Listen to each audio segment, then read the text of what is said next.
buka i-summary. So ngifisa ukuthi ngiyiveze ngisebenzisa ama-slides. So kunama-slides engifisa siwasebenzise as sibuka i-summary yethu.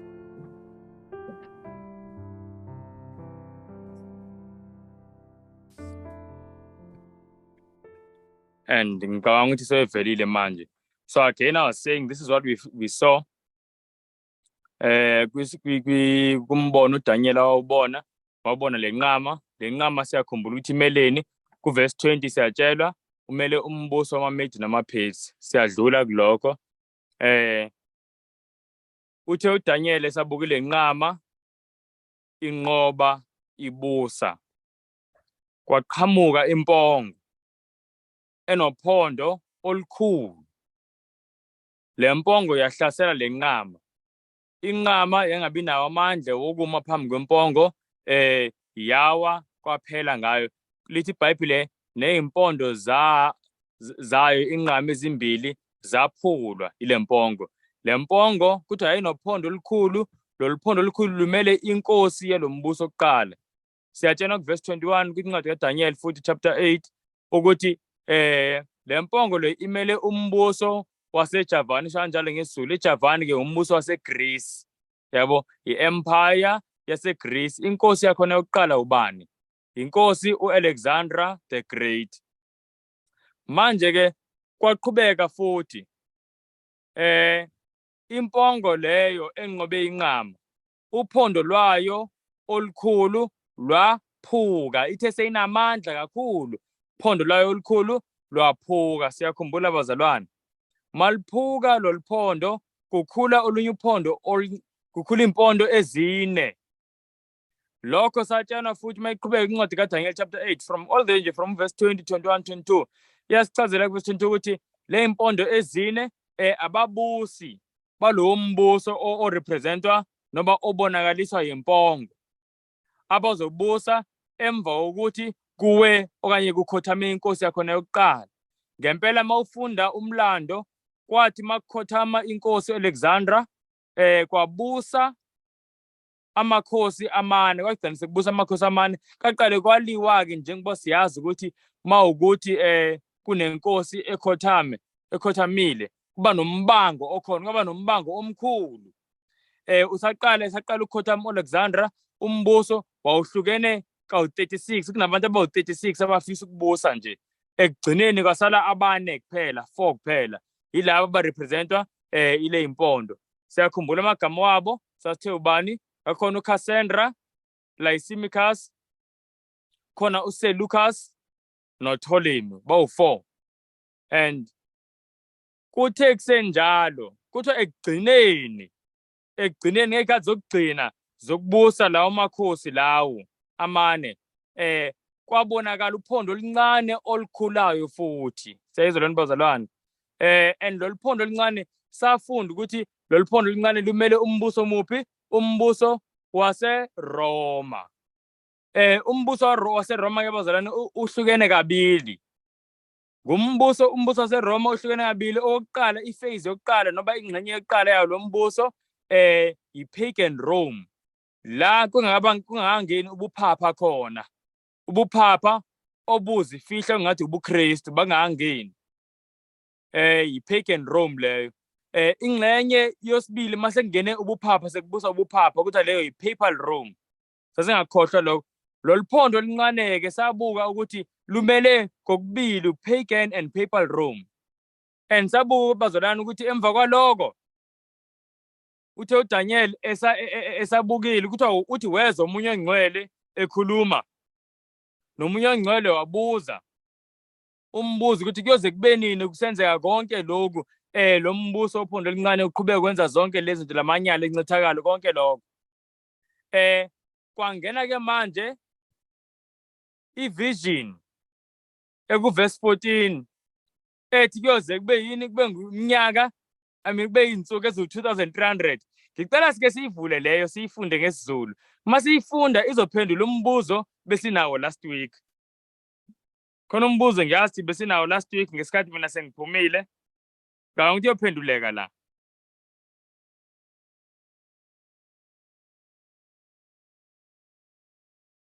Daniel 8 ngicela usifundele ke injabulo ngesiZulu. Okay. Daniel 8 So Daniel 8 verse 14. verse 14. Ngiyezwakala. Amen. Okay. Yes. Wathi verse 14.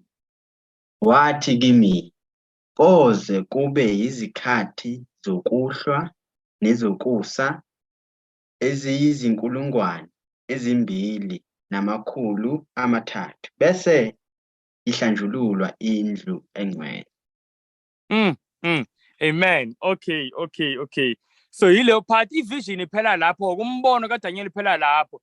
So mase uhlukanisa umbono kumele siwuhlukanise kanje ukuthi number 1 yini inqama, number 2 impongo, number 3 ukwahlukana kombuso kwempongo, number 4 ukubusa kweRoma, and then number 5 nayi into isenzeka evela yokugcina ile yokuhlanzwa kwendlu engcwele. Sayizwa nobazalwane, uphela lapho umbono. Now mawufunda kusukela kuverse 17 kuqala ini ingcazelo yombono, i-interpretation yombono uDaniel awubonile. uNkulunkulu uyabese yamchazela ke yonke lembuso kusukela kwinqama uye kwimpongo, ukuhlukana kwembuso wempongo uze kuyofika ngisho nakuphondo oluncane. Sayizwa nobazalwane, kodwa ingcazelo uDaniel angayitholanga yile yale insuku ezikhulunywa la kuverse 14. Cela ungifundele ke manje uverse 26 noverse 27 konke ngifisa siyibuke. Okay. So verse 26. Imibono yakusihlwa neyasekuseni esilandiwe iqinisile.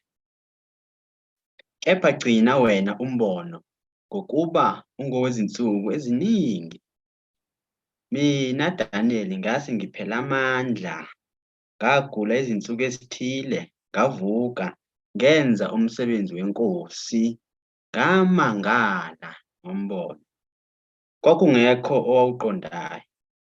Amen. All right, ngicela ukubuza ibazalwane. Ngizoqala kuverse 27 ukubuza. Lithi iBhayibheli akekho umuntu awuqondayo lo mbono. Noba uDaniel zama ukuchaza ukuthi akawuqondanga yena ngoba uyena kuphela vele wawubona. Now ngicela ukubuza ke kubazalwane ukuthi yini uDaniel angayiqondanga la kulombono masibuka. Manje awuqondanga usho ukuthini bazalwane? Yini angayiqondanga?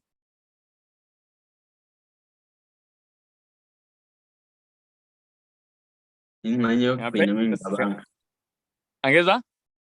Into mengicabanga ile ngxenye yokugcina ekuverse 13 no14. Amen. Glory to God. Ile ngxenye yokugcina ngoba zonke lezi ezinye zinjani zichaziwe, angisho kunjalo. Zonke lezi zinye zichaziwe. Now ngicela ukuya kuverse 26 manje sikhuphukeke. Yeah. Angezwa khona okunye futhi Sister Mpo? No, bengivuma nami. Sorry. Amen. Asiyeni kuverse 26 ke manje. Asiyeni kuverse 26 ngicela sifunde bese ngiyabuza futhi. Verse 26. Yeah. Imibono yakusihlwa neyasekuseni esilandiwe iqinisile. Ngicela siyibambe lapho ke imake. Hey. Kukhulunywa ngomuphi umbono la makuthiwa makhuluma ngombono wokusihlwa nawokusa?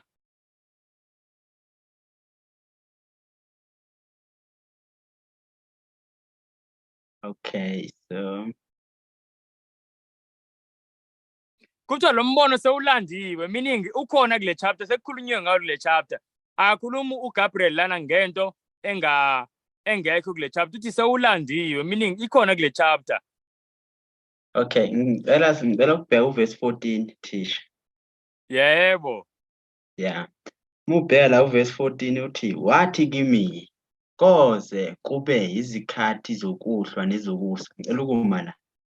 So angazi kodwa ke ngicabanga ngathi mhlambe usho lengxenye yokuhlwa neyokusa. Amen. Ukhuluma ngalo mbono, mayikhuluma umbono ngamanye amazwi mayithi evenings and mornings. Mayithi evening and morning usuku. Yabona uma uyifunda kule singesi iBhayibheli lapha kuverse 14, ayisho ukuthi kuyoze kube izinsuku kuyoze kube ukuhlwa nokusa okuyinkulungwane ezimbili namakhulu amathathu. Ayisho kanjalo. Yona ithi 2300 days. Ayisho ukuthi evenings and mornings. Kodwa mase ifika lapha ekugcineni kuverse 26, ibiza ngenye indlela. Ithi evenings and mornings ngoba ngokuseBhayibhelini isuku it's when kushona ilanga bese liyaphuma sekuphele usuku manje sekuqala olunye usuku. Sayizwa lona bazalwane, evening and morning. So siyathola la ukuthi umbono okugcina njengamanje ichaza uGabriel uyichaza ngeorder. Angisho mawufunda uverse 25 ukukhuphuka kuya phezulu na verse 24 verse 23 usakhuluma lana ngombuso wakuphi waseRoma. Mase iqeda kumbuso waseRoma ungena kulombono ubulandela umbuso waseRoma. Umbono ubulandela umbuso waseRoma ngumbono wokuhlanzwa kwendlu engcwele. Ngicela ukubuza mhlambe bazalwane angazi, I hope lana sizophendula sizamini kodwa ngokuthizwa ngumoya kaNkulunkulu. Masicabanga kungani uGabriel engamchazelanga uDaniel lo mbono lo we 2300 days.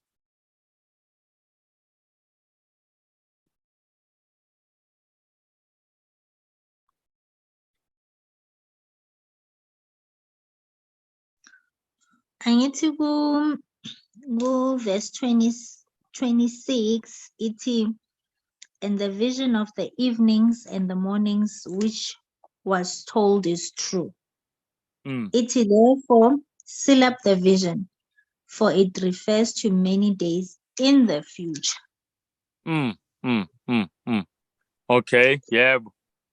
So it refers to in the future. Ngiyacabanga. Yacabanga mhlawumbe amchazelanga ngoba yinto yesikhathi esiphambili. Yep. All right. Okay, ngenzeka lokho. There's something I want us to see.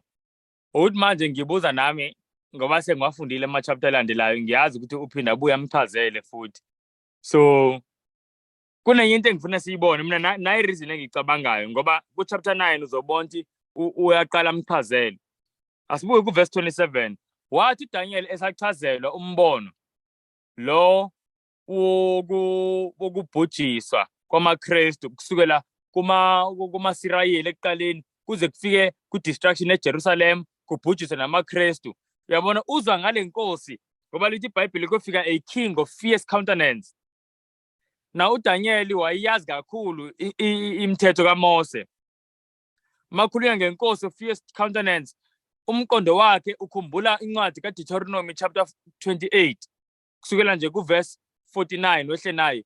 Uyazi ukuthi le nkosi lena iyona nto babeloko beyisaba njengamaSirayeli ngoba uNkulunkulu ayibathembisile ukuthi uzobabusisa. Kodwa mawukuthi abamlaleli uzoletha inkosi of fierce countenance, uthi leyo nkosi leyo izobhubhisa iqede ngesizwe sakaSirayeli. Kuthiwa ngaleso sikhathi indlela ekuzobe kunzima ngayo, ngisho nomama oyithandayo nje kakhulu ngendlela ukuthi angeze anyathele ngisho naphansi ngenyawo zakhe, ngalolo suku uzobe edla inyama yengane yakhe. Indlela izobe kunzima ngayo. Manje uDaniel mase izwa the same description ezingazile efanayo lana ukuthi hey le nkosi ezayo, le nkosi the fourth king le uphondo lincane yiyo le kakhulunywe ngayo kuDeuteronomy. Lithi iBhayibheli wagula. Siyabona leyo nto. So mase igula ekhathele akasenawo amandla okulalela futhi ingcazelo iqhubeke ngale ngxenye ibiseyisele kombono.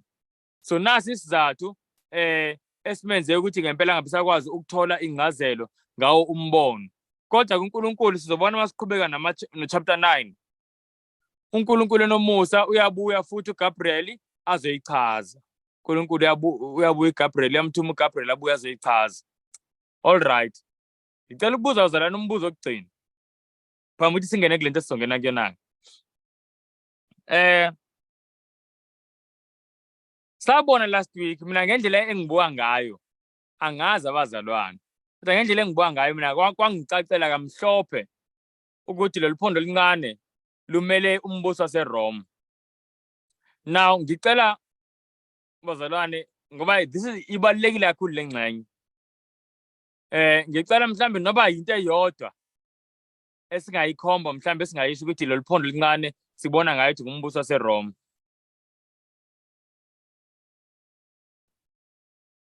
Noma yini kule nto eziningi sasizibukile.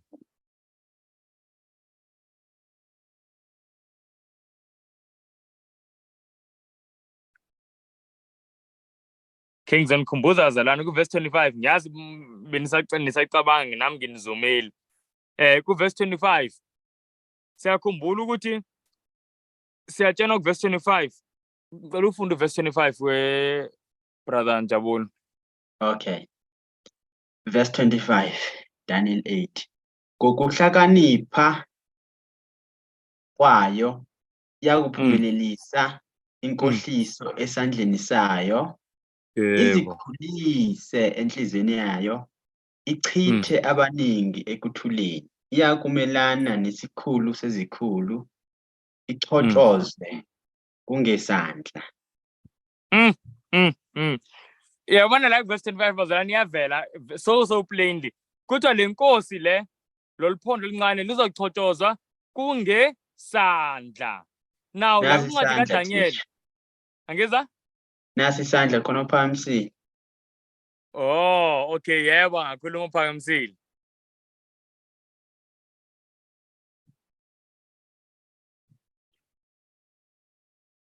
Angazi no, imina ngimvimbe. Aje ngithi stop share kancane. Isandla khona isandla esikhona bazalwane.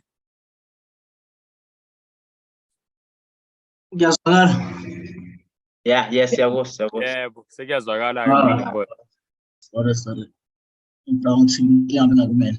Ngithi ngaphambi kokuthi umention bengikade ngiphakamisa isandla so noma kade ngangingekho ngaphambilini kodwa ke nawufunda uDaniel 8 leli likhona inama similarities nakwaDaniel 7 njengawo uverse 11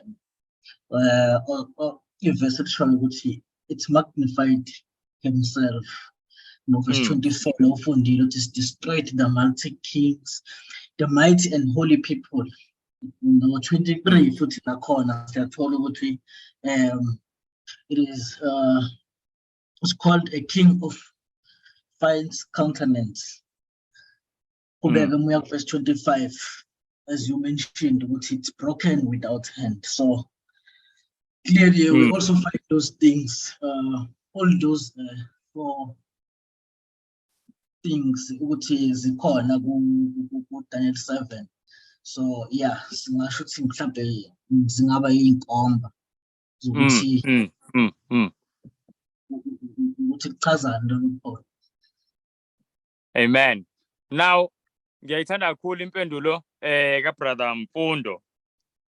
Kakhulukazi labona leyo yokugcina uverse 25. Ngoba lezi ezinye abantu bajela ukuze apply bayithatha baza apply even nakwamanye amakhosi kube ngathi ziya apply. Yabona njengoba sikhuluma mhlambi ngokudestroy the holy people no Antiochus Epiphanes lokuhleze kubathi uyena orepresentwa yilolphondo naye wadestroy amaJuda yize yena zangazaphile kufike kwisikhathi samaKristu wabhubha kungafiki ngisho noJesu. So eyokuqala mina ngiyibonayo engithathisa kakhulu yileyo ukuthi uzophula kungengasandla. Ngoba mawufunda kwincwadi kaDaniel chapter 2 ku verse 34 siyakhumbula kukhulunywa ngemibuso lemibuso le ivezwe ngesithombe and ingxenye yokugcina yalesa sithombe siyakhumbula yini ubumba nani futhi enye nensimbi leyo siyakhumbula. Lokho siyakhumbula ukuthi kwakumele ini umbuso waseRoma sewuhlakazekile sewudivided siyabona leyo nto. So that is after u476 AD lo sekuyisikhathi sobuphapha akusizona isikhathi se-pagan Rome siyabona leyo nto. And lithi iBhayibhile kuDaniel 2 verse 34 kuthiwa kusikwa itshe kungengasandla. Leli litshe lisikwe kungengasandla yilo elidestroya noba elibhubhisa lo mbuso lapha ezantsi enyaweni einzwaneni lo mbuso oyingxenye yensimbi noyingxenye yebumba. Siyayizwa lento bazalwane.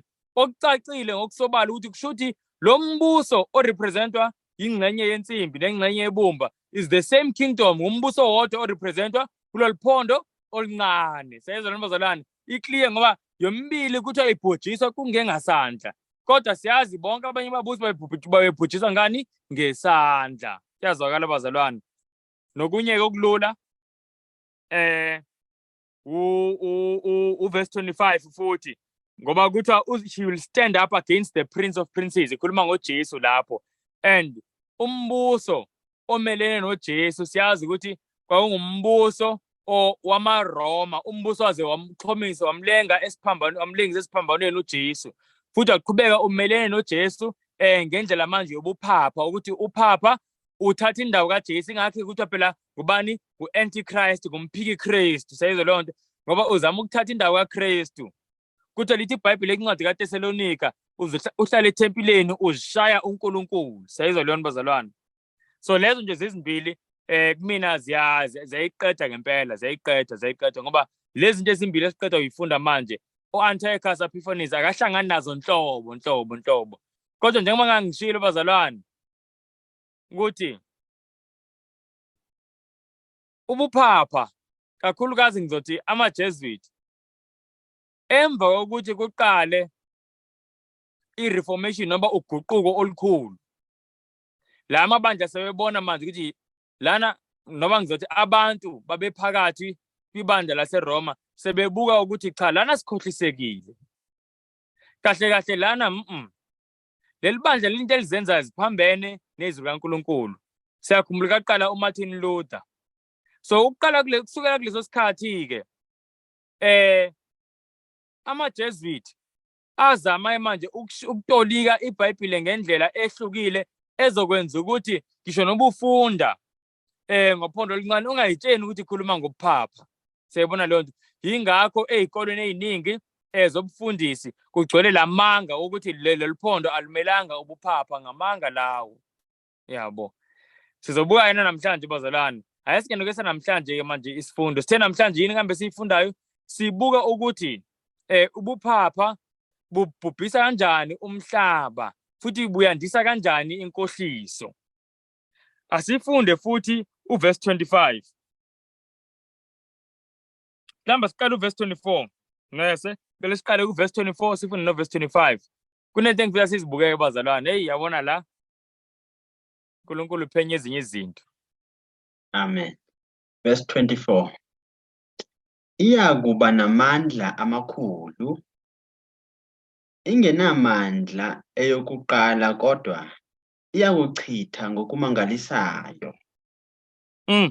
Iphumelele ukukwenza, iyakuchitha abanamandla nabantu abangcwele. All right. Phambi siqhubeke ngathi sicorrect kancane okuncane nje. Number 1 la ku verse 24 ngesizulu ibeka ngenye indlela cishe kancane. Lapha ya kuthiwa loluphondo lizoba namandla. Kodwa i-translation ekuyiyona yona yilena ethi uzoba namandla kodwa hayi ngamandla akhe. Siyayizwa leyo nto. Ithi lana ku-English mhlambe uyongifakazela makhona uphethe lesingesi isiBhayibheli. Lithi but not by his own power. Siyabona leyo nto. Ithi he shall be mighty but not by his own power. Siyayizwa leyo nto bazalwane. So yize ezoba namandla kodwa angeke abe namandla ngamandla akhe. Ichaza lokho. Now sakubuka last week ukuthi kungani iBhayibheli lisho kanjalo. Yingoba ubuphapha ibandla laseRoma yibandla. Siyizwa leyo nto.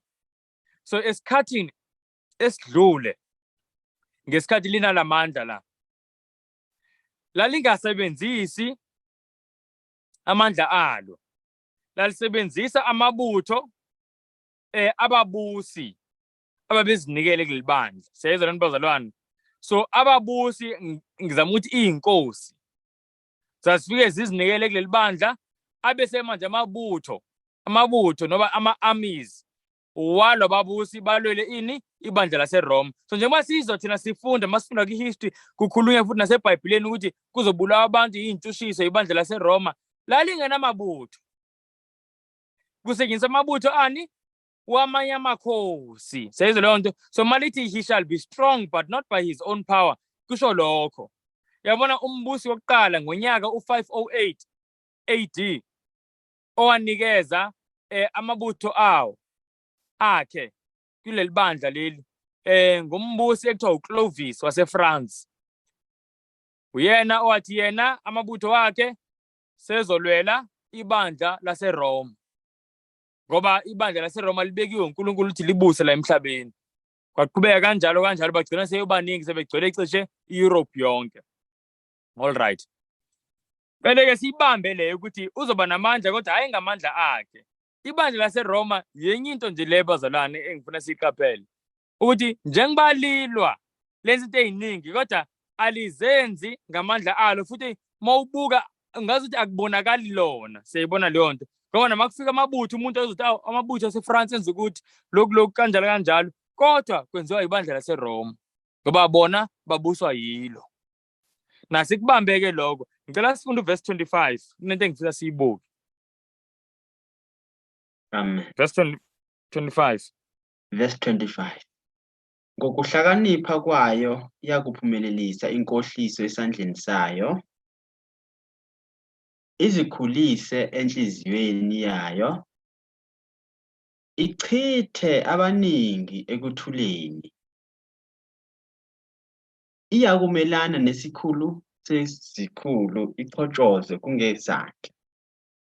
Amen. Nasimeni lana ayibazalwane ngifisa siyithathela kuthiwa ngokuhlakanipha kwayo. Seyizwa leyo nto iyokwenza njani? Ithini ucela usho ngesiZulu iphinde futhi la phrase ngesiZulu. Okay. Ngokuhlakanipha kwayo iyakuphumelelisa inkohliso esandleni sayo. Amen. Kuthiwa ngokuhlakanipha kwayo iyakuphumelelisa ini? Inkohliso esandleni sayo. Ngifisa sikhumbuleke into esiyibone kuverse 24. Ukuthi njengoba inamandla kodwa akugona ngamandla ayo. So iba nebutho liyenzela konke lokho. Lapho kwakuwuphysical, lona kuverse 24 ikhuluma ngophysical. Indlela ibandla laseRoma belinqoba ngalo abantu physically ngezitshushiso na ngezimpi. Belingasebenzisa amandla alo. Manje mase sifika la kuverse 25. Lana kuverse 25 selinqoba ngokomqondo nangokomoya ngoba inkohliso phela iphathelana nani? Nomqondo ngisho. Futhi no spiritual ngokomoya. So kuthiwa ngokuhlakanipha kwayo izokuphumelelisa inkohliso. Ngiyafisa ke bazalwane ukuthi siqela ngisho ukuthi nalana futhi ibandla laseRoma njengoba liphumelelise inkohliso enkulu namhlanje alisebenzelanga lona lodwa nje kuphela. Kuneqembu thizeni elilisebenzisile engifisa seliqwalasele namhlanje. Leli qembu ekuthiwa ama-Jesuit. Kahle okuningi mawufunda kuverse 25 kukhuluma kakhulukazi ngama-Jesuit. Lana kuleli gama kuverse 25 njengoba uthi ngokuhlakanipha kwalo kwelesingesi ithi and through his policy. Uyazi leli gama lithi policy lisho ukuthini? Ngeke ngalibheka nje ngoba bengaqondi ukuthi isho ukuthini mayithi policy yani leyo ngoba phela thina masazi ama-policy sibuka ama-funeral policy yabona. Manje makuza through his policy he will cause craft to prosper. Ngangaqonda ngathi othi ke ngijule ngayo ngiliqondisise leli verse. Yazi into engayithola yini bazalwane? Leli gama leli esilifunda lithi policy igama lesihebheru elithi seikel. Leli gama lithi seikel lisho ukuthi education. Seyizolweni bazalwane lisho ukuthi ukuhlakanipha noba i-knowledge noba imfundo konke lokho into eyodwa likuleli gama lithi seikel. So mawulisummarize nje kahle imfundo i-education. Seyizolweni bazalwane. And uyazi ukuthi ngithe mangiyifunda ngiqhubeka nayo kuthiwa ngokuhlakanipha kwayo uzokuphumelelisa ini? Inkohliso, craft. Seyizwe leyo nto. Leli gama lithi craft nala kulesingesi ngempela inkohliso, i-deception. So kuthiwa ngokusebenzisa ini? Imfundo noma education. Leli bandla lizokuphumelelisa ini? Inkohliso. Now leli bandla bazalwane alisebenzanga kakhulu imfundo until kufike iqembu lama-Jesuit. Belisebenzisa nje lapho nalapho kodwa iqembu elisebenza kakhulu education. Ukuphumelelisa inkohliso kubantu bonke. Ibandla, iqembu lama-Jesuit elibe lisebenzela ibandla lama-Rome. Ngiyafisa ke manje ukufunda izicaphuni ezithize. Sike siyibuke nje bazalwane. Sibuke lokuhlakanipha ukuthi bekusebenza kanjani le-education uyisebenza kanjani. Sibuke nje naleli qembu leli ekuthiwa ama-Jesuit. Sobuka iy'thombe, sibuke namanye amavidiyo bazalwane. Kunento engifisa siyibuke ngoba lento kakhulukazi la esikhathini sokugcina izothinta abaningi. Ake sibukeni. La ku-screen nje.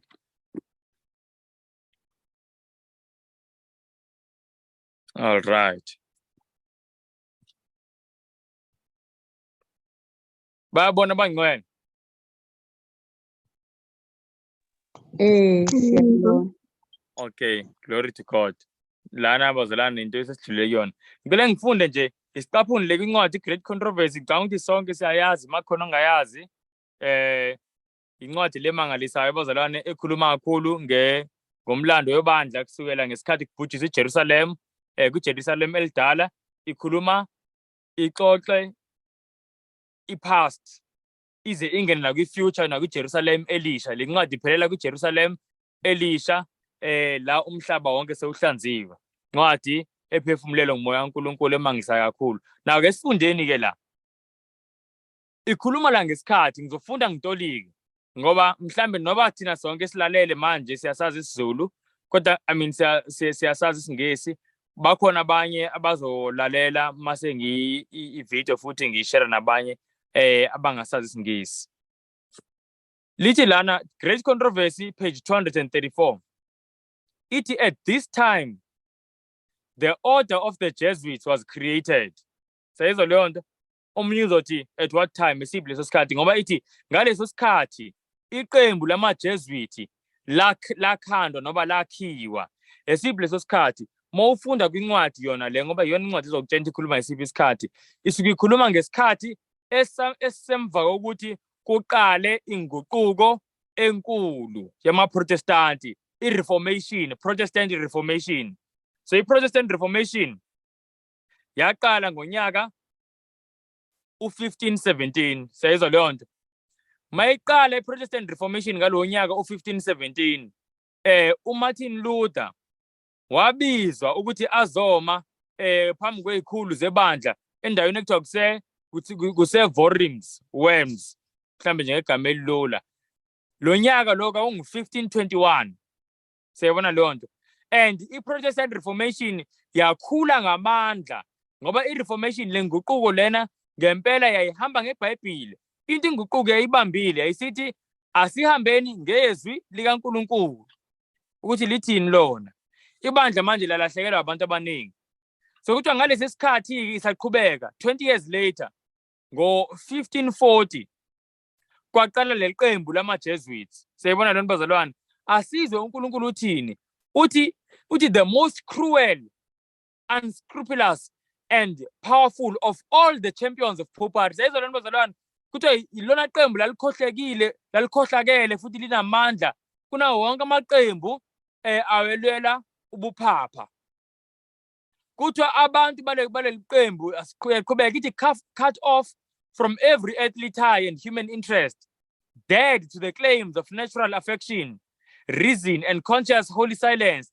Kuthiwa they knew no rule, no tie but that of their order, and no duty but to extend its power. Sayizwa bazalwane. Kuthiwa labantu la amalungu aleli qembu amakuthiwa ama-Jesuit kuthiwa babenganazwelo, unembeza ungekho, babenganaki ukuthi mhlambe banomndeni noma banezihlobo noma banabangani. Kuthiwa into bebeyazi nje kuphela ukuthi kumele sithuthukise inhloso zaleli qembu ekuthiwa ama-Jesuit. Yazi bazalwane mawufunda ngalabantu yamangala ngempela. Hey, yabona lento ukhuluma iqiniso. Bakuthi ngaba ngiyifunda ngale ncwadi lesifunda ngayo Great Controversy. Ngaba bengizothi into engakholakali ngoba ayikholakali ngempela lento. Ukuthi labantu indlela babekhohlakele ngayo. Uyazi ukuthi esinye seyifunga abayithathayo ngicabanga ukuthi angisivezanga la ngoba bengafisa ukuveza izifungo kunento enye bengifisa iveza nje. Kodwa esinye seyifunga abayithathayo umuntu uyafunga ukuthi ngisho noba sekuthiwa utshelwa umphathi wabo bathi i-general, i-general ema-Jesuit wonke. Bathi mabetshena i-general ukuthi umuntu abulale ngisho noba uma wakhe, uthi angambulala engena ngisho nenyembezi elilodwa esweni, futhi enobuso obukhululekile engathi uhleli nje kwi-concert ulalele umculo nje ngizothi mhlawumbe ngizothini umculo we-jazz, yabo. Uthi ngingambulala nje kanjalo. Uthi noba yingane, noba umzali, noba ubani, into ekhulunywe nje ngugeneral ngiyenza ngokukhulu ukukhululeka. Isiqumo abasithathayo leso ngamangala. Yaqhubeka la ithi there was no crime too great for them to commit, no deception too base for them to practice, no disguise too difficult for them to assume. Vowed to perpetual poverty and humility, it was their studied aim to secure wealth and power, to be devoted to the overthrow of Protestantism and the re-establishment of papal supremacy. Kuthi bazalwane, ayikho inhlobo yobugebengu babengayenzi, ayikho inhlobo amanga babengawaqambi. Kuthi futhi nokuyifihla, yini disguise ngesiZulu? I-disguise ikuyifihla nje. Ngamanye amazwi umuntu wayekwazi ukuthi azenze into ethile angeyona, azenze angene ebandleni elithile azenze ngathi ukulelo bandla kodwa angelona into ayifisayo. Nazi into ngizibhalele la 1 no 2. Into ayifisayo yokuqala, bafisa ukubhubhisa lenguquko enkulu emaProtestant, i-Protestant Reformation. Yinto leli qembu elikhandelwe yona. Okwesibili, bafisa ukubuyisela uphapha esihlalweni sobukhosi bomhlaba wonke. Sayizwa lento bazalwane? So yiyo nje inhloso zaleli qembu. Now kunye futhi iyakhuluma kakhulu ngokuthi leli qembu leli laliyifihla kithi under various disguises the Jesuits worked their way into offices of state, climbing up to the councillors to be the councillors of kings and shaping the policies of nations. Oh bazalwane. Usayizwa lento esiyizwayo? Ngamanye amazwi kuthiwa lana labantu babeyifihla ngendlela eziningi. Bagcine sebengena emahhovisini athile wezepolitiki, bagcine sebengena kuma-ofisi amakhulu kwimibuso, kuma-government. Sayizwa leyo nto? Kuthiwa baze labantu kube yibona aba-advisor amakhosi kule khathi zethu ngizothi o-president. Kuthiwa futhi yibona babesenzani bazalwane, beshape amapolicy wama-nations. Sayizwa lento bazalwane? So ngifisa siqonde lo ukuthi nanamhlanje izizwe eziningi ama-policies wawo akaveli kwizizwe, avela kuma-Jesuit, avela phezulu. Nina sekuthiwa hayi eSouth Africa kenziwe ukuthi nitshene ukuthi hayi kuvela kumongameli. Akunjalo, lana akusho mina, naku siyafunda. Nenye indlela ke manje lebesifunde ngayo kuDaniel chapter 8 verse 25. Kuthiwa ngemfundo, nge-education izophumelelisa inkohliso. Asizwe lana bazalwane lesicaphuna. Kuthiwa they established colleges for the sons of princes and nobles and schools for the common people. Sayizwa leyo nto? Yini inhloso? Kuthiwa and the children of Protestant parents were drawn into an observance of popish rites. Athi ngime la. Kuthiwa babesungula izikolo befundisa amadodana amakhosi, futhi babesungula nezikolo la kuzofunda nje abantu abajwayelekile. Kuthiwa ngaleyo ndlela abantwana babantu babeqhuba lenguquko enkulu yeProtestant yokuprotesta, Protestant Reformation. Kwagcina sekwenzeka ukuthi bebuyela futhi kubuphapha. Sayizwa leyo nto? Asizwe amagama green. Kuthiwa thus the liberty for which the fathers had toiled and bled was betrayed by the sons. Sayizwa lento bazalwane? Kuthiwa inkululeko obaba babeyisebenzele futhi baze bayisebenzela nangegazi. Sayizwa leyo nto? Baze bachitha igazi labo baba ngenxa yokuthi bani balwela inkululeko yokukhonza uNkulunkulu njengebekhulumile uNkulunkulu. Kuthiwa le nkululeko ayilwele kanje. Kuthiwa amadodana ayilahla nje kanjalo. Na ngicela ukubuza ke, ngabe kwakuyinhloso yini yawo amadodana yokuthi le nkululeko bayilahle nje kanjalo? Cha, kangeyona inhloso yamadodana. Ngabe kwakuyinhloso yabazali yabobaba? Cha. Liphi iphutha bokwenzekalani? Iphutha lalilodwa ukuthi yize obaba babeqinile belimela iqiniso. Kodwa obaba bashayeka ukuthi obaba babengayifundiseli izingane zabo, babezisa ezikolweni. Ezikolweni zalabantu abaxabene neqiniso likaNkulunkulu. Sayizwa bazalwane, kuthiwa umphumelo walokho ukuthi babebuyela futhi kubuphapha.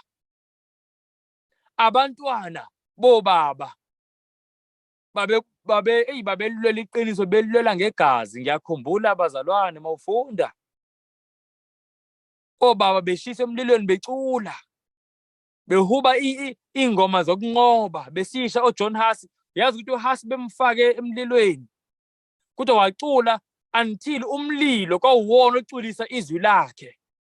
oJerome seyibuyele kuNkulunkulu ngoba waqala waphika futhi esaba umlilo, kodwa seyibuyele kuyena. Bathi sokushisa Jerome. Wathi Jerome, ngicela niqale ngalesandla bengibhala ngaso ngiphika uKristu. Yayibona umuntu seyinjalo, kodwa kuthi amadodana walobo bantu wona abuyela kubuphapha. Yini ayingenza into kangaka ukuthi amadodana abuyele kulento abazali babeyizonda kangaka? Kelula abazalwane, education. Manje bazalwane, njengoba nje sifunda ezwini kaNkulunkulu ukuthi kuzisikhathi sophawu lwesilo esifunda ngalo kwincwadi yeSambulo chapter 13. Besifundile nangalo kade kule izifundo zikaDaniel, sifunda ngalo liphawu lwesilo elizayo bazalwane. So like chapter 3 na chapter 7 siyafunda ngalo liphawu lwesilo elizayo. Ingaba kuzokwenzeka ukuthi bazalwane yini ngenxa yemfundo izingane eziyitholayo ezikolweni? Sizobuka manje ukuthi izikole eziningi njengoba sikhuluma nje manje bazalwane zibuswa amaJesuit. Ingaba kuzokwenzeka yini bazalwane ukuthi yize mhlawumbe abazali balimela iqiniso kodwa izingane zizogcina zithola uphawu lwesilo zilahlwe ngenxa yemfundo eziyitholile? Ngiyafisa abazalwane nokusho lo ukuthi uyazi ngesinye isikhathi ingane mayiphansi kophahla lakho, ngamanye amazwi mayisahlala nawe umzali uyilawula, ungangayibona ukuthi wena ingane seyaphuma seyalahleka. Ungayitshela ukuthi wena hayi cha, yize iya kule izikolo kodwa iphephile ngoba iphansi kophahla lami. Kodwa mase iyiphumela ingane ithathela izinqumo, ubone lapho ukuthi hey, le nhliziyo ayonakele. Athi ngenze isibonelo, izingane zikaLothe bazalwane, mawufunda kwincwadi kaGenesis chapter 19, kuthiwa lezi zazihlala noLothe kuthiwa zazingama-virgin, zaziyintombi nto. Sayizwa leyo nto?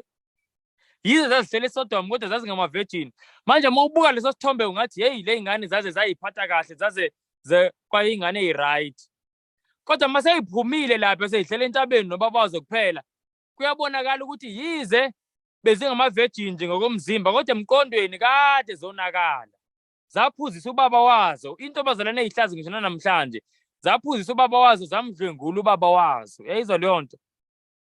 Zikufunde kuphi le ngane ukudlwengula? Zikufunde eSodom. Njengoba sasibona ukuthi kufika abantu baseSodom befuna ukudlwengula ingilosi ingenile endlini kaLothe, futhi into eseyijwayelekile eSodom leyo yokudlwengula.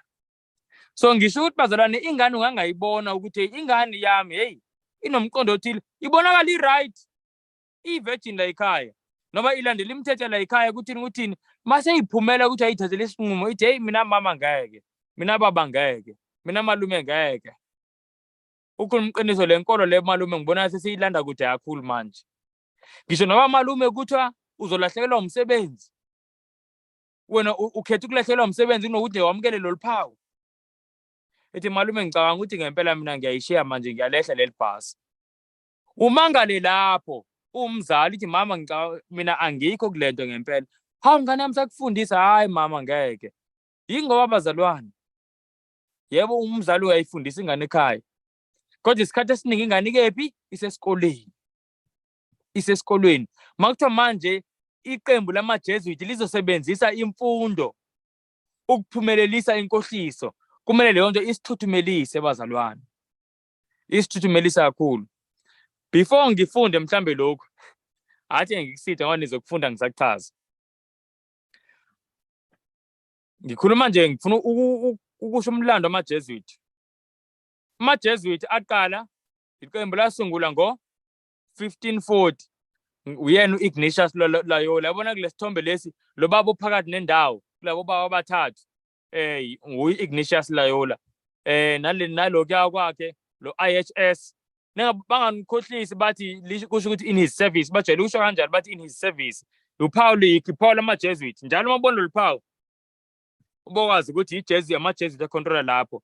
Kahle kahle ngilichaze kodwa yinto bazalwane ende nje kodwa ubusathane, uphawu lobusathane.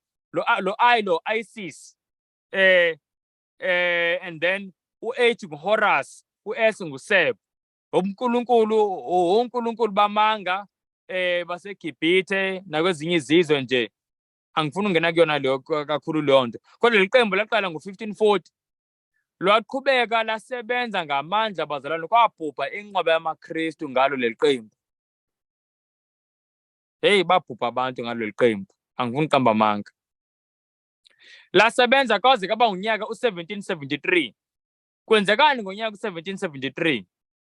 Ngalo nyaka u-1773 kunoPhapa kuthiwa nguPope Clement owayisuppressa noma ngizothi owalivala leli qembu noma uvala lo mbutho lo wamaJesuit. Lo mbutho siyawuvala manje, ungaphindi ube khona, ungaphindi usebenze. Wenza kanjalo lo Phapa lo ngalo nyaka u-1773. Ngonyaka olandelayo bazalwane, ngingakhuluma ngokuningi, bambulala ngopoison. Kuze khona la abhala khona ukuthi besathi wazombulala kodwa hayi ngendlela ebuhlungu kanje. Wafa kabuhlungu lo Phapa, wapoison. Kwaqhubeka ngonyaka u-1814, 1815 kwaba khona umnye uPhapa kuthiwa nguPope Pius the 7th mangikhumbula kahle. Waphinde walibuyisela futhi leli qembu. Kodwa vele leli qembu yize lalivaliwe ngo-1773 lona zange lihlukane. Yabo ukuthi nje ngingathini oPhapa besengasazwani nalo. Kodwa uPope Pius lo walibuyisela, laqhubeka lasebenza kuze kube namhlanje ke bazalwane. Noma utype ngisho na Google uthi Jesuit uzolibona leli qembu bayavela abapriest njengoba bagqoka into ezimnyama kanje, bagqoka into ezimnyama kanje. Ingakho igeneral yakhona kuthiwa nguPhapa omnyama. Ingoba ugqoka into ezimnyama futhi nokuthi uPhapa ongaziwa akabonwa. Sayizwa leyo nto. Athi ke sifunde incwadi ekhuluma ngomlando walo leli qembu. Asizweni la. Le ncwadi le bazalwane ibhalwe lo mlisi engifaka isithombe sakhe. Igama layo Vatican Assassins. Ibhalwe ngu-Eric John Phelps. Uthi lana, the general of the Jesuits, intending to set up a universal patriarchy. Patriarchy kusho ukuthi umhlaba ubuswa nguPhapa. Kuthiwa the general of the Jesuits intending to set up a universal patriarchy, controlling the people and princes through education and diplomacy, is without question the most powerful man in the world. Sayizwa bazalwane. So kuthiwa umphathi wamaJesuit ehlosa ukuthi umhlaba wonke uphathwe nguPhapa, futhi elawula abantu ngisho namakhosi. Kuthiwa ithuluzi lakhe manje buka-ke bazalwane. Manje sekukhuluma nje umuntu oyihistorian. Bazalwane, lento yazi yamangalisa ngempela. Sekukhuluma nje umuntu lo muntu historian futhi bazalwane ejulile ngolwazi. Ngithe mangifunda lezi ngamangala ngathi ha. Exactly njengoba iBhayibheli lishilo kwenzeka kanjalo. Kuthiwa amaJesuit kuthiwa acontrola kanjani abantu. Liyasho la kuthiwa education and diplomacy. Sayizwa lento bazalwane. Kuthiwa lo general lona nguyena umuntu most powerful man in the world. Usebenzisani? Education. Sayizwa lento bazalwane. Education. Funa sikubambe lokho. Ake sibuke lana. AmaJesuits okunye ngibe ngingakushongo ngikhuluma ngomlando wawo. AmaJesuit indlela abazalwane awekhohlakale ngawo. Agcina sebekhishwa kumazwe awu-83 countries in Europe. Awaqosha amaJesuits completely, bawakhipha Kwaxoshwa kanti kushiswa yonke into ekuthiwa ama-Jesuit. Baxoshwa 83 countries, imagine. Now, ake sibuke lapha ngesikhathi bexoshwe eRussia. Ngize ngifunde nje lo mlando ongidadekisile nawo. Kuthiwa the Russian Emperor Alexander was currently compelled to issue a royal ukase decree in 1816, by which he expelled them from St. Petersburg and Moscow. This proving ineffectual, he issued another in 1820, excluding them entirely from the Russian dominions. Kuthiwa bazalwane umbuso waseRussia Alexander ngonyaka 1816 wakhipha umthetho wokuthi ama-Jesuit akaxoshwe eSt. Petersburg naseMoscow. Kuthiwa kodwa lokhu akusebenzanga ngoba as long as besekhona kwezinye indawo kwamanye amadolobhe babethola indawo yokufinyelela futhi nakulana koMoscow naseSt. Petersburg. Kuthiwa ekugcineni ngo-1820 kuthiwa wakhipha umthetho ukuthi mabaphume kwiRussia yonke. Uyazi ukuthi kwenzekalani naye? Emva kweminyaka angisakhumbulena ngomuphi unyaka u-Alexandra, kodwa naye wafa kanjani? Poison. Naye wafa wabulawa ngopoison. Na ngicela sibuke isizathu sokuthi wayebakhiphelani eRussia. Sibukeni bazalwane. Manje la kuthiwa the emperor set forth in his decree that he had instructed them, the Jesuits, with the education of youth, and had imposed no restrictions upon their rights to profess and practice their own religion, but that they had abused the confidence which was placed in them and misled their inexperienced pupils. Asimani la siyezwa bazalwane. Kuthiwa umbusi lo ngo-Alexander waseRussia kuthiwa kahle kahle ngoba ama-Jesuits asebenza kakhulu nge-education, into abayisebenza ngayo kakhulu. Kuthiwa ngoba ama-Jesuit ney'thanda ezemfundo anike nifundisa intsha yala eRussia. Kuthiwa bathembe ngokuthi bafundise intsha. Into eyamnyanyisa kuthiwa lana ingoba bathi mase belandelela babuka ukuthi ama-Jesuit kahle kahle ayabakhohlisa abantwana ezikolweni.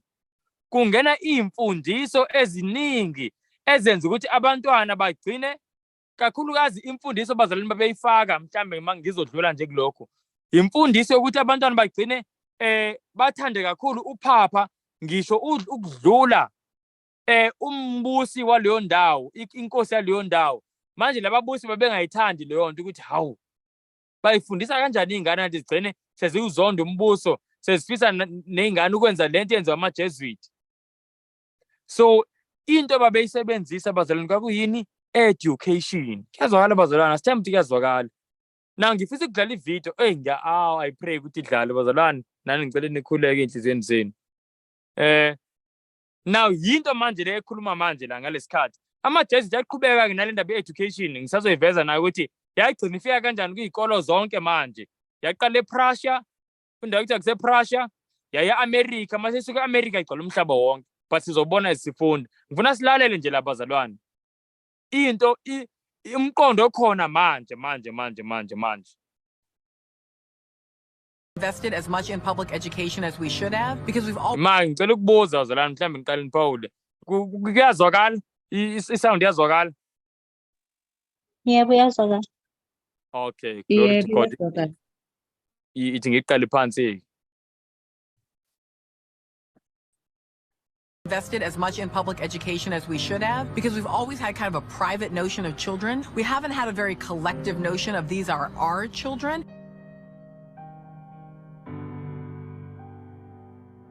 So part of it is we have to break through our kind of private idea that kids belong to their parents. We have to break through our kind of private idea that kids belong to their parents or kids belong to their families and recognize that kids belong to whole communities.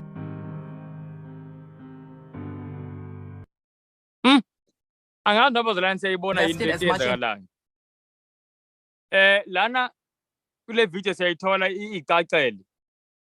Kuthiwa kumele uphele umqondo wokuthi umzali athi ingane yakhe. Siyayizwa bazalwane.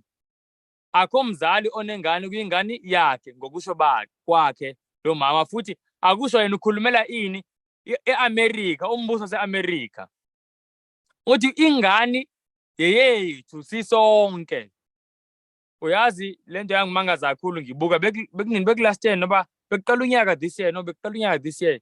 Ngabuka bazalwane eyibhedlela into ezibhaliwe kwibhedlela futhi zeingane uma ngaba khona umuntu aye angangifakazela. Yala eSouth Africa le ibhalwe ukuthi your child our asset. Kune slogan esikanjalo ithi your child is our asset. Ngamanye amazwi ungasho ukuthi ingane yakho wena ungasho ukhotha iBhayibheli ukuthi ingane kaNkulunkulu.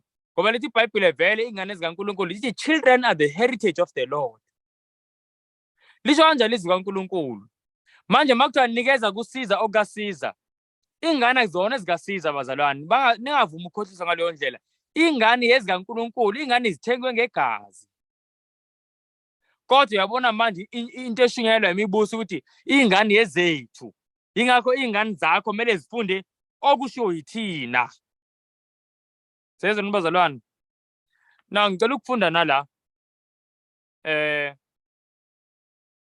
Iqale yangena manje kulomlando education ukuthi spread kanjani. Hey. Ithi lana the AMA, siyazi AMA ukuthi yini? I-American Medical Association. Ngifuna sibone ukuthi ku-education yabo kungene yonke into. Yazi ngisho nokufundisa odokotela. Yazi nje bakhona lesimo esinje bazalwane. Cha. Oje sifunde sizibonele. Kodwa the AMA as we know it today began in the early 1900s.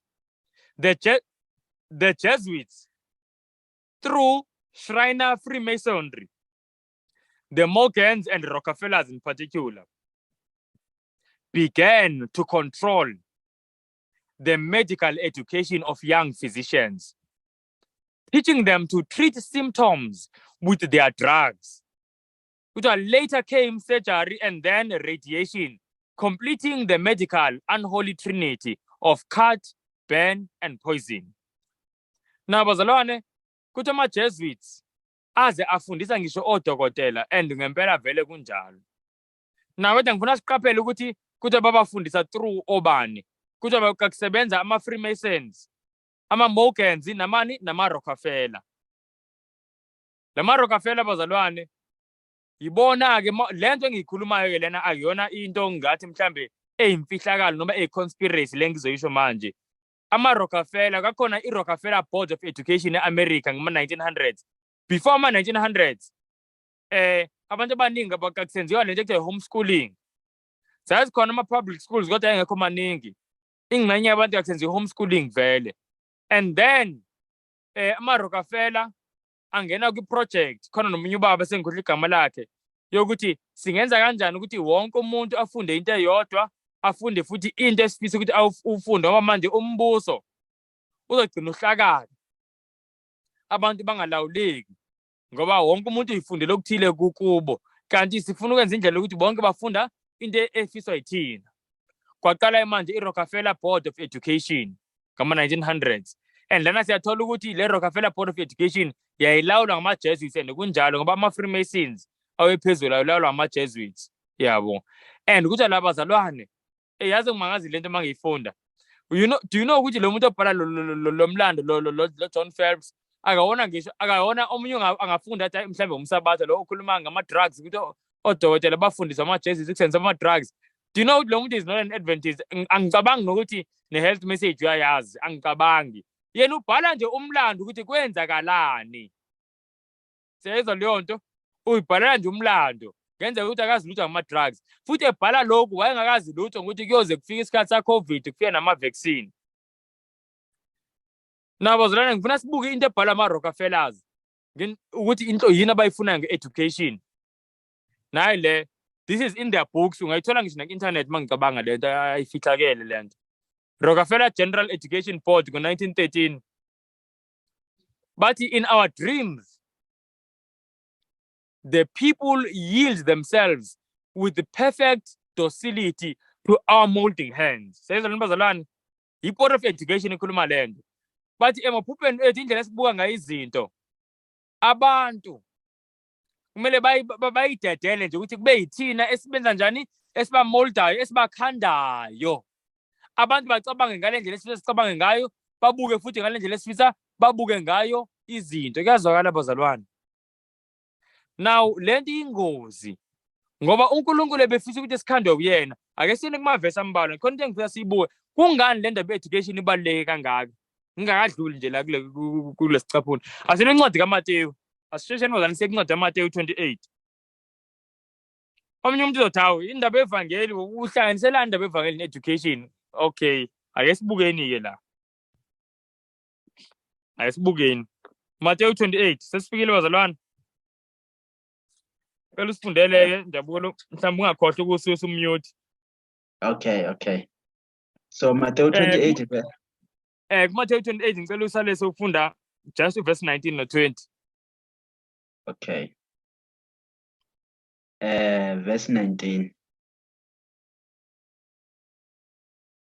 Ngalokho hambani nenze izizwe zonke abafundi. Nibabhabhadise egameni likaYise nelendodana nelikaMoya oNgcwele. Verse 20. Nibafundise ukugcina konke enginiyale ngakho. Bhekani mina nginani izinsuku zonke kuze kube sekupheleni kweswe. Amen. Nabazalwane, ngicela uphinde nje uverse 20 kunento engifisa ukuyibuza abazalwane mhlawumbe anga-unmute abaphenduli. Ngicela uphinde uverse 20 ukuze siwuthole kahle. Nibafundise ukugcina konke enginiyale ngakho. Bhekani. Okay, ngicela uhambe lapho. Ngicela uphinde futhi no verse 19.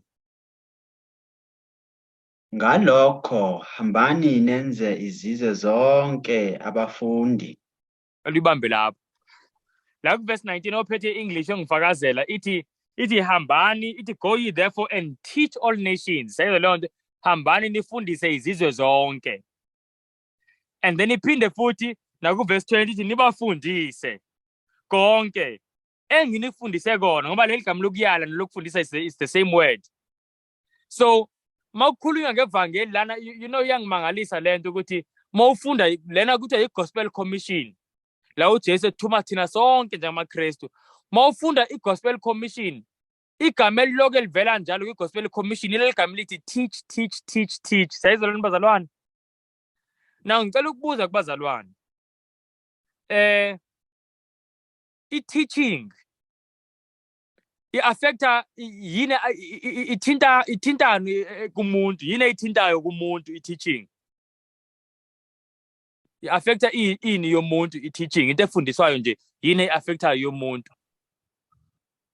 Indlela yokwenza i-behavior.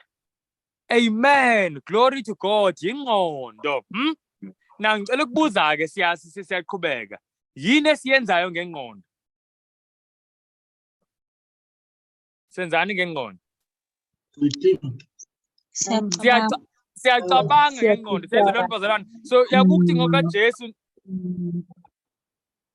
ukuthi ngokaJesu ivangeli, inhloso yevangeli njengoba ithi ivangeli liyafundiswa ukuricha ingqondo, lishintshe indlela abantu abanjani abacabanga ngayo. Sayibona lento bazalwane. So i-target ngoba inhloso kaNkulunkulu ekuhambiseni ivangeli ufisa ukufinyelela emiqondweni yabantu, afake uNkulunkulu isimilo sakhe nothando lwakhe emiqondweni yabantu, afake futhi nendlela yakhe yokubuka izinto. Sayibona lento bazalwane, ngoba umqondo uphethe ini, indlela esibuka ngayo izinto, i-view yethu yezinto zonke ula emqondweni.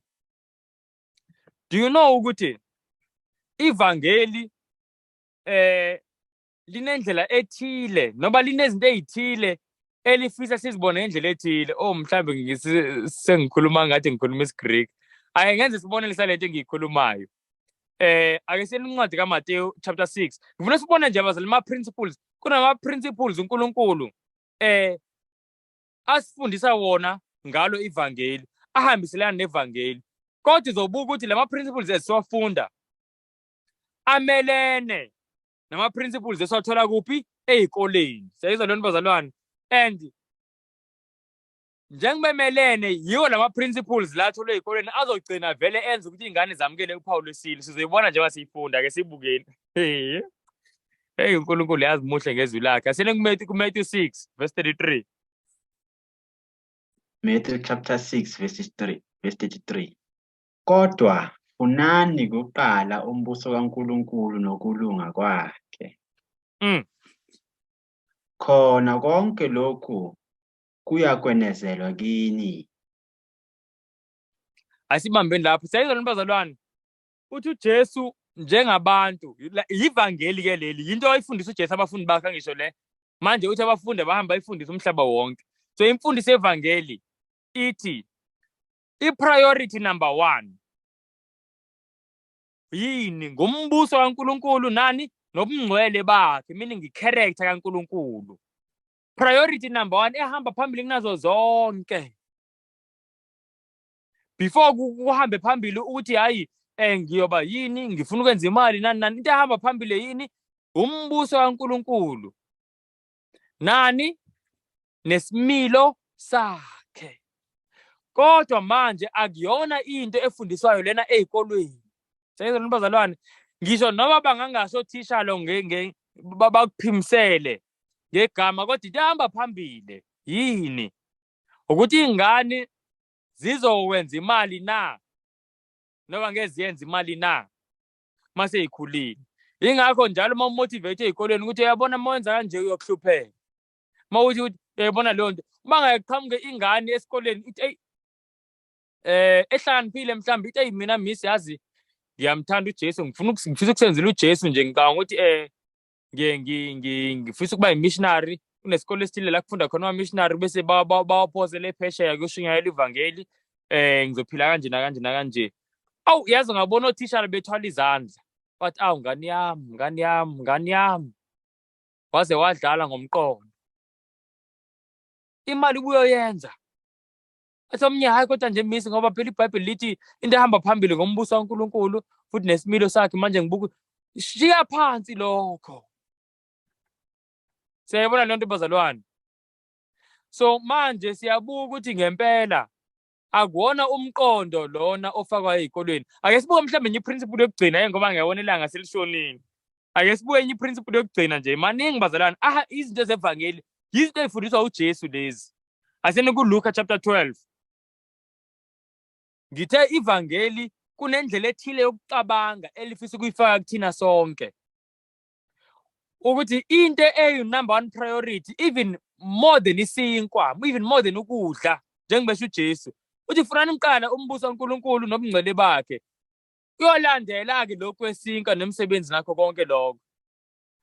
And bazalwane ngisakusho lokho. Siyazi ukuthi baningi abantu abahlehlayo elikholweni ngenxa yesinkwa. And futhi liyasitshela iBhayibheli ukuthi kwincwadi yeSambulo 13 verse 17 yini ezosetshenziswa bazalwane uphapha noma isilo ngoba isilo lesi vele uphapha ukwenza abantu bamukele uphawu lwesilo. Lithi iBhayibheli umuntu ongenalo uphawu lwesilo akazi ukwazi ukuthini ukuthenga nokuthengisa. Siyayizwa leyo nto. So lento lemfundiso le principle abayifunda njalo usuku nosuku esikolweni mase ingenile is part of their brains, indlela engena deep ngayo ayisaphumi. So mase ufika wena ukuthi akakhethe between umsebenzi wakhe umuntu noba athole uphawu kaNkulunkulu. Ngoba ihlukana nomsebenzi kaNkulunkulu nomsebenzi lowo uyothola uphawu kaNkulunkulu. Mayigcina umsebenzi kodwa uthola uphawu lwesilo. Uthi akhethe. Ngane eziningi zithi letha uphawu. Sicela uphawu lwesilo. Ngoba vele phela uyosiza uphawu kaNkulunkulu silambile. Singadli kuyodliwane. Ngoba into eseyingene kakhulu ingene ngisho nakuthina sikholwa. Kuthi number 1 priority is self-preservation. Sayibona lona bazalwane. Kanti imfundiso zevangeli zithi number 1 priority is preserving i-relationship yakho noJesu. Noba kubiza ukuthi ufe ngisho yena imbala. Self-sacrifice. Ake sibukeni ngithe Luke 12 angisho 15 ake sibukeni bazalwane lento. Luke chapter 12 verse 15. Ivangeli liyamangalisa. Chapter 12. Luke chapter 12 ivesi lika 15. Yeah. Wayesethi kubo, bhekani nixwaye ukuhaha konke, ngokuba ukuphila komuntu akumi ngobuningi bempahla yakhe. Sezilwane bazalwane, na ngiyafisa sithole lana enye into. uJesu lana akalwanga nempahla, ngamanye amazwi izinto ezimaterial abantu abayidingayo. uJesu into alwe nayo lana yini? I-priority. Ngifuna lokho sikuqonde. Ngoba uyena futhi uJesu owanikeza abantu isinkwa. Siyabona leyo nto, abafundi bethi hayi Nkosi sebedlile phela isinkwa sikamoya. Into ebalekile isinkwa sikamoya uthi uJesu abantu balambile asibaphela isinkwa. So ama-disciples abeseqala ukuba extreme ezitshela uJesu nayo extreme, kanti uJesu unebalance. Yebo siyavuma bakutholile komoya kodwa bayakudinga nalokhu. Siyayibona leyo nto. Now la ku-verse 15 uthi uJesu xwayani bazalwane ukuhaha, uthi ngoba impilo yomuntu ayibalwa noma ayimi ngobuningi bempahla yakhe. Ngamanye amazwi imeasure, uma umeasurisha i-value yempilo yomuntu ayimeasurishwa ngempahla yakhe. Kuyazwakala bazalwane, imeasure yempilo ayimeasurishwa ngama-asset, ngamanye amazwi ngokuthi ulokhu uthola ama-asset. Kodwa uyazi ukuthi la emhlabeni asibuki kanjalo. Yabona uma ufaka umuntu manje oyi-celebrity khona lapha ku-internet, into yokuqala mhlawumbe evelayo net worth. Uyayibona leyo nto. Nokunye futhi isibonelo engiyosenza engifuna ukusisho, uthi uJesu impilo yomuntu ayibalwa ngani? Ngobuningi bezinto anazo.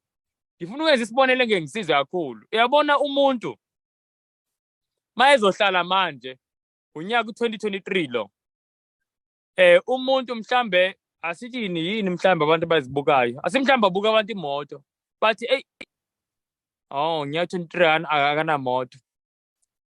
Kuhamba isikhathi uhlangana naye mhlambe ngo-2030 still awunamoto. Uyazi abantu bathi impilo imile mfethu lapha kulowo muntu, akho moto, angiboni moto mfethu, angiboni impilo imile. Yabona kukhulunywa kanjalo. Ngamanye amazwi ngendlela esibuka ngayo thina ukuqhubeka kwempilo, i-progress yempilo ukuthi kwande izinto umuntu anazo. Siyayizwa bazalwane. Kodwa uyazi ukuthi uJesu yena uthi yini ukwanda kwempilo? Asazulivula kodwa uyalisho uJesu ivesi kuncwadi kaJohane 17 verse 3. Uthi naku ukuphila okuphakade, ukwazana noNkulunkulu. Siyayizwa bazalwane. So kukhona umuntu abantu abambukayo bala emhlabeni mabembukile bathi umelwe impilo. Kodwa lithi iZulu malimbuka lithi impilo iyahamba kulo muntu. Lo muntu uhambile ngempilo. Ngoba iZulu balimbuka lithi lo muntu unolwazi olujulile ngoNkulunkulu. Kuyazwakala bazalwane. Kodwa umbuzo wami uthi njengoba sonke sinayo lo mqondo lokuthi impilo imile mawungatholi ukuthi nokuthi, sike siyibuze yini ukuthi siwuthathe kuphi lo mqondo? Siwuthathe ezikolweni esifunde kuzona zama-Jesuit. Siwuthathe ezikolweni esifunde kuzona. Siyezwa bazalwane. Hayi uthi ngesikhathi ngifuna usifinqa nje isifundo lesi ake sifunde la bazalwane, uthi ngifuna nama quotation then sizovala. Yabona asikangena ku-economy, kusho indaba ye-economy ayizoyithinta next study esilandelayo. Uyazi ama-Jesuits aphethe ngisho i-economy, angengidlule nje kona. Manje lezi zinto abayiphethe bazalwane, njengoba bephethe i-economy, inzima kakhulu. Ngoba njengoba bephethe zomnotho, bathi manje bona through ama-policies lawo, bathi mawufuna umnotho wethu kumele uqale udlule kwimfundo yethu. Yilento siyibiza phecelezi ngani nge-accreditation. Ukuthi bawungena into ngisho noma ungaba uvala kwinto ethile uthole uyakwazi kwakho umuzi uqede, uyakwazi yonke into uyakwazi ukutshala into ethile. Mawukubuza ukuthi apha amaphepha, awunayo imfundo yethu, ima kancane-ke le ecaleni. Siyayibona leyo nto. Manje njengoba bephethe lezi zinto ezimbili, yizo ezenza ukuthi kube nzima kubazali ukuthi bakhusele iy'ngane. Ngoba bazalwane sake safunda kwezinye iy'fundo, okay, I think bengekho la, I think beku-YouTube lapho. Bazalwane uNkulunkulu ezesibonisa izinto iy'ngane ezifundiswa esikolweni manje. Ngathi mina ngendlela engibuka ngayo ngibuke ngathi izingane masisize kule y'kolo sinikela ngazo bazalwane. Singabuka nje sibuka abantu babekhonza izithixo zaseKanani ngesikhathi sakuqala benikela ingane zabo kuMoleki bebashisa emlilweni. Kodwa nathi ngibona ngathi senze okufanayo bazalwane, sibadlulise ngathi mangibona lezi zinto ngathi ingane ziyosinda kanjani. Ziyosinda kanjani, zihlala ama-hour mangaka kusukela ekuseni ngo-8 ziyophuma ngo-2 zihleli nalento. And every day siphinde sihlale nabangani futhi esikoleni ne-influence eyifaka even more lento. Uyitshela into yosinda kanjani ingane. Kanti hayi siyanikela ngifuna uqamba amanga. Kodwa into manje engathi idudula abazali ukuthi benze lo mnikelo. Yini? Imali. Ama-Jesus aphethe ini? Umnotho. Now uthi ngifunde lokhu very quickly. Kuthiwa there is a conspiracy against Christendom. But who are Satan's agents in this conspiracy? So the agents are the Jesuits. Kuthiwa bazalwane kunento eyenziwayo kuliswana nani nobuKristu. Kuthiwa obani abasetshenziswa uSathane ukuliswana namaKristu? Ama-Jesuits. Kuthiwa even though the Jesuits exude vast influence and control in the areas of theology, education, recorded history, and current media, I am still perplexed that virtually no literature exists exposing the Jesuits' influence on mainline Protestantism. Lana ibhale lento Michael Bunker, Jesuit Attack on the Faith, naye ubhala umlando. Now ubhala umlando kodwa naseyiphila kwisikhathi samanje uyisusa lento kusukela esikhathini sakuqala ngo-1540 uzeyibeka kulo nyaka wayiphila kona 2002. Uthi ama-Jesuits yizwa uthi yini abayicontrolayo bazalwane. Kuthiwa bane-influence enkulu in the areas of what? Theology. Yingakho bazalwane abafundisi abaningi lento sake sayifunda kodwa uNkulunkulu esibonisa ngiveza la bazalwane ukuthi abafundisi abaningi abalikholwa iBhayibheli. Yingakho manje kudlalwa ngabantu emabandleni abalikholwa iBhayibheli. Ama-Jesuits ayabusa in the areas of theology, education bese sibonile, recorded history and current media. Uyazi ukuthi history bazama ukuyishintsha. Njengoba ngisho ukuthi ngisho ne-theology bezama ukuyishintsha bazama uku-reinterpret ezinye izinto. So mawuzwa ubona ulalela umfundisi ekhuluma into ibonayo ukuthi iyaphikisana nevangeli njengoba silifunda bazalwane ezini kaNkulunkulu. Ungabomangala ubobonke lo muntu uhabulile kwinkomishi yama-Jesuit. Uhabulile kwinkomishani yama-Jesuit. Bazalwane ngicabanga ukuthi ngeke ake sivale la. Yini inhloso yama-Jesuit ngale education yawo? Ngizofunda lokhu ngifunde bese ngisho ivesi elihambelana nalento. Lo muntu bazalwane ngicela unikhumbuza akayona umsala. Ngicabanga ukuthi indaba zo Revelation 13 mhlamba akazazi nokuzazi. Asizi ukuthi uthini inhloso yawo ama-Jesuit.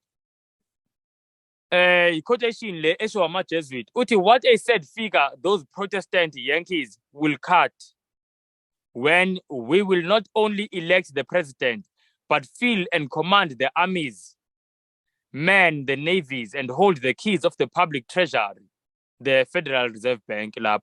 So ama-Jesuit athi kuyoba buhlungu kubantu bangama-Protestant eMelika mase ama-Jesuit sekuyiwona akhethayo umongameli, ibona abakhethayo manje bazalwane. Futhi ibona abazobe begcwalise ngisho namabutho, futhi kuyibona abalawulayo nje yonke into ngisho nezeyimali nezomnotho. So sibona next week uNkulunkulu mayivuma, next week uNkulunkulu mayivuma.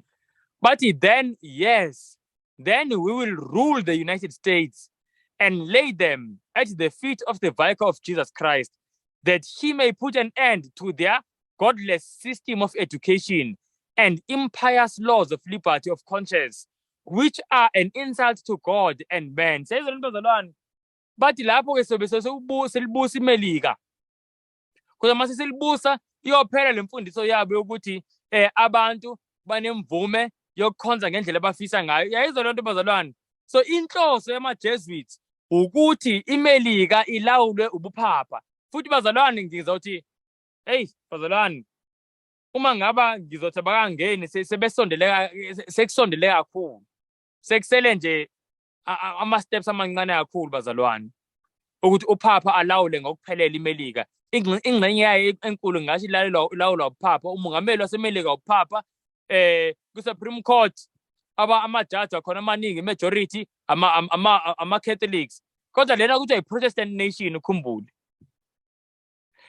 No-Eternal General before lona okhona manje naye beyi-Catholic. Eternal General uyena oshoyo ukuthi abantu kwi-crime baphanishwa kanjani. So omunye i-Supreme Court iyawenza umthetho, o-Attorney General iyawu-execute umthetho, and bonke bewuphapha. Lo munye okhona manje angazi, but inhloso yabo bazalwane yini? Ukuthi iphele indaba yokuthi umuntu ukhonza uNkulunkulu ngendlela afisa ngayo. Ne-America ilawulwe yini? Ubuphapha. I-America ifeze ini? Iy'nhloso zani? Zobuphapha. Cela ufunde njabula ivesi lokugcina, Revelation 13 verse 12.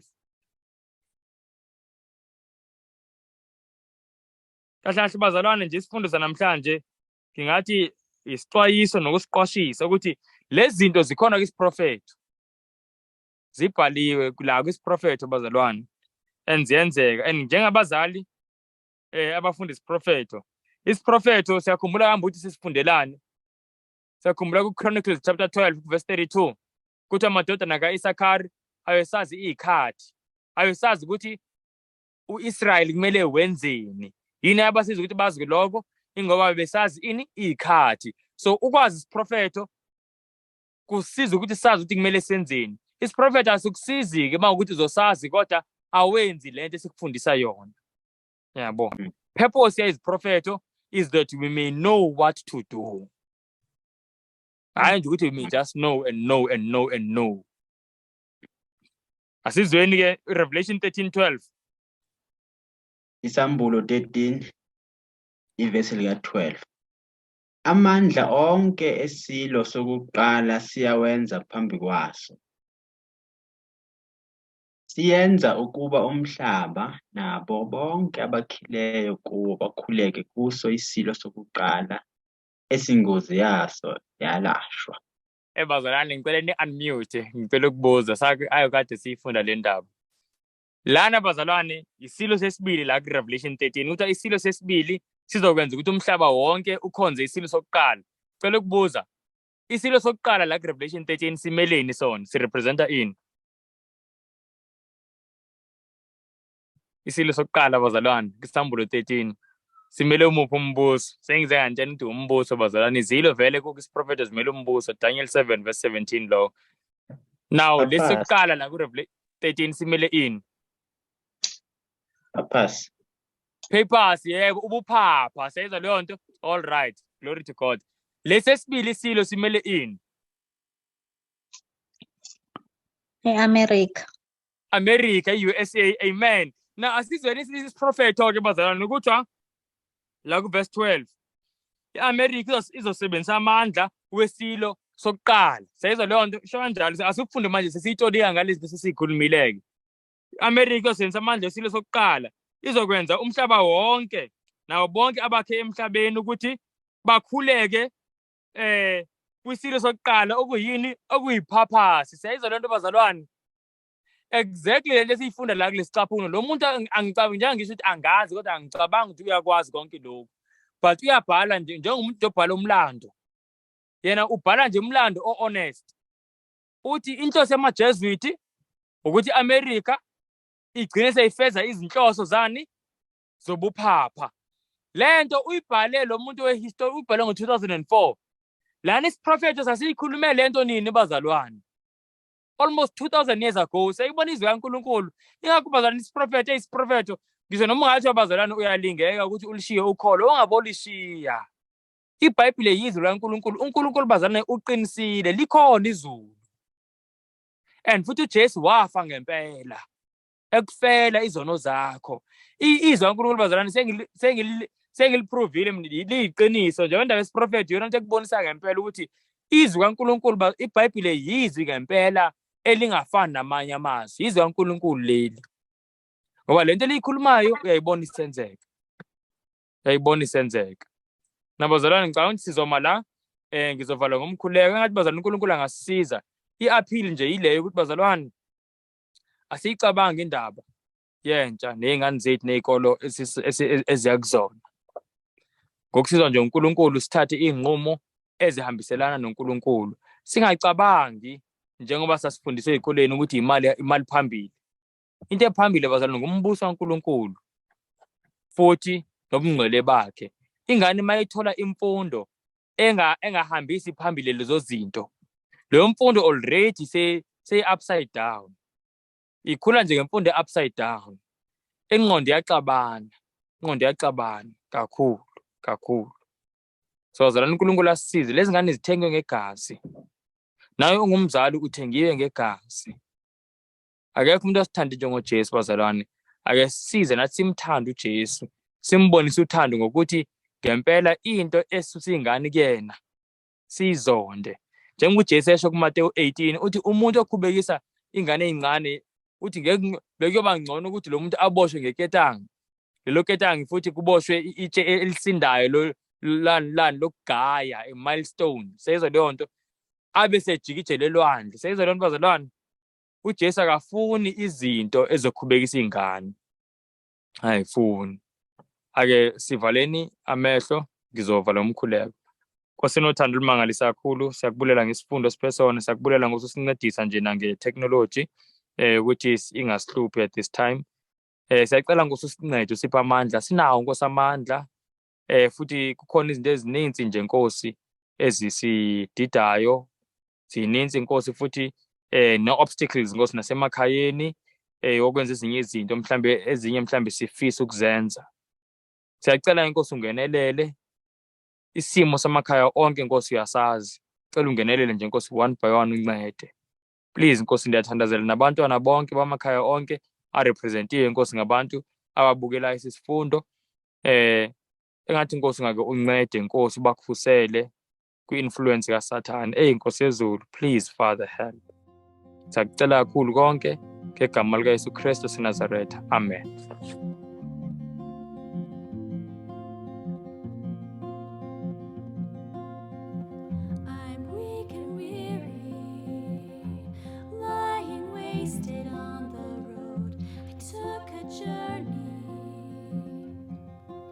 But how could I have known that it would end up as a never-ending spiral twisting